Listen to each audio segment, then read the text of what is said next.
put your left hand on C. Right hand on the chord of C.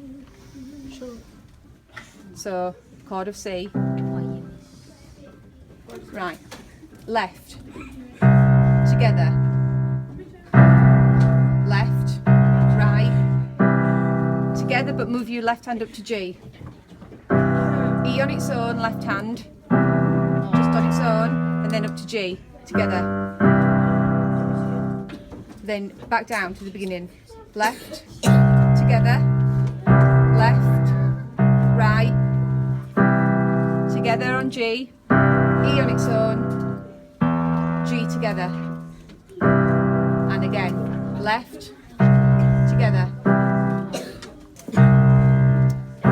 Left. No. Go back. Left. Together. Left. Together. Left. Right. Together on G. Left on E. Together on G. Back down to the beginning. Left. Together. Left. Right.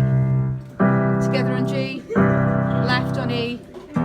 Together on G. And it's that simple.